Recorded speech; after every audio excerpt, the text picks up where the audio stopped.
This is Ryan Thompson, Assistant AD for Athletic Communications here at Davenport University. And today we're continuing our one-on-one series with some of our head coaches.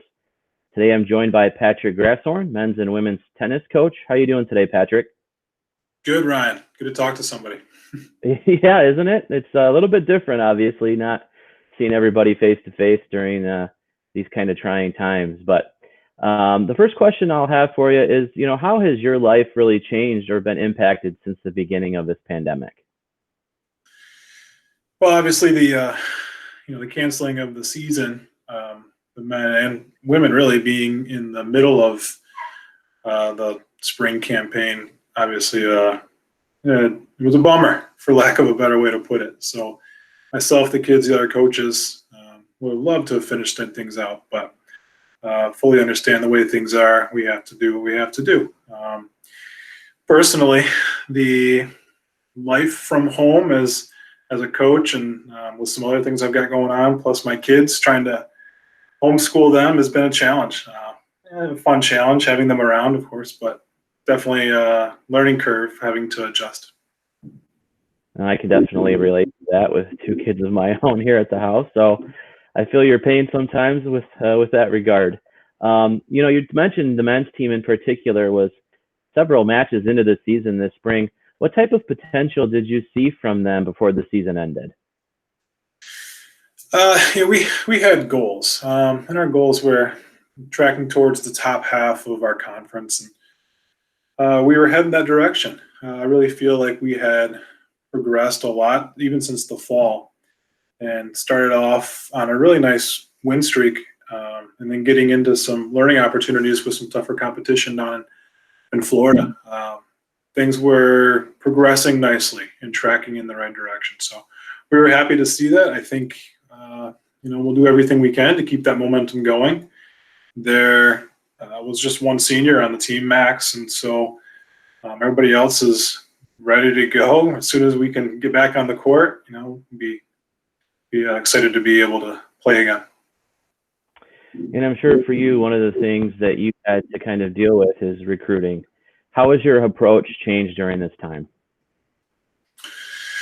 It's been a little bit different. We've traditionally had recruits come to us from all over. And so our recruiting strategy probably hasn't been as affected as other programs. We're often looking at videos from recruits across the world and having conversations with them remotely.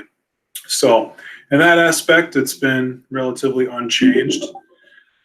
But it's from those recruits that are interested in, especially for 2021, getting their information out there. It's been a challenge for them to make their recruiting videos, to get in touch with coaches that are working remotely. So, but to answer your question, we're pretty much not a whole lot has changed for us recruiting international students, and those domestic students that are here.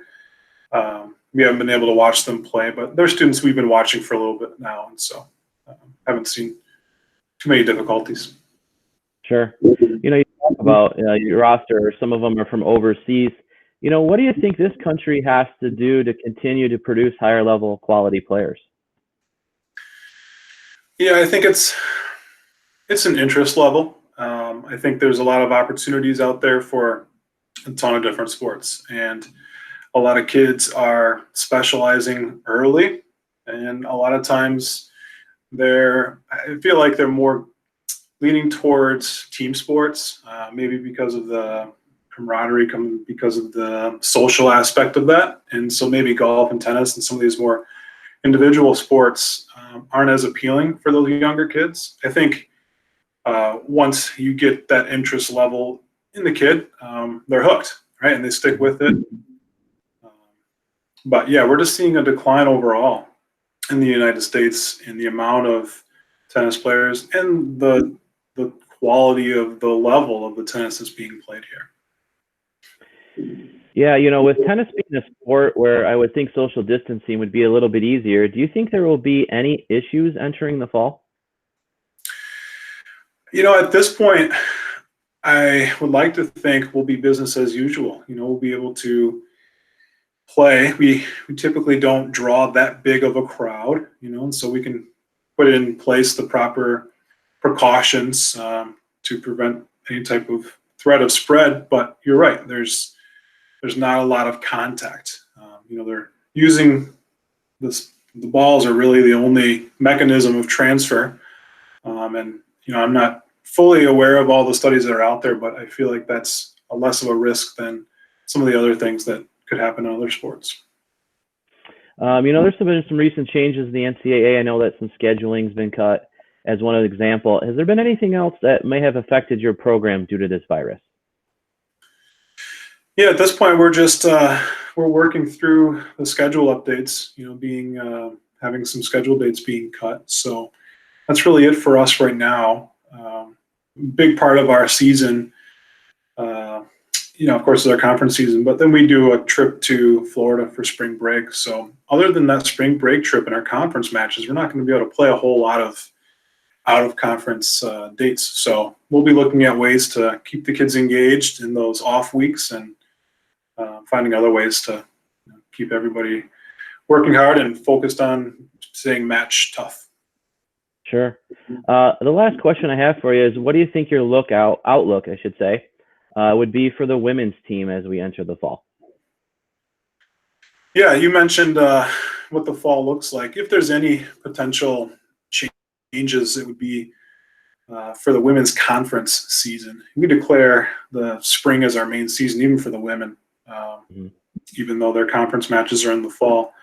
And so potentially I could see those matches being moved to the spring.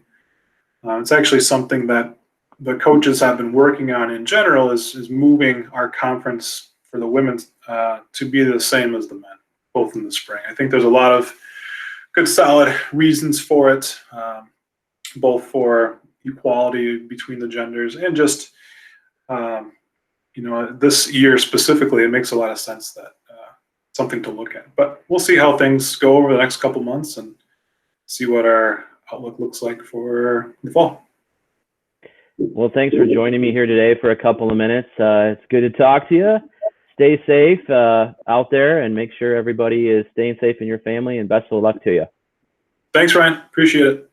All right, Patrick. And for everything else about the tennis team, you can visit dupanthers.com and search DU Athletics through social media.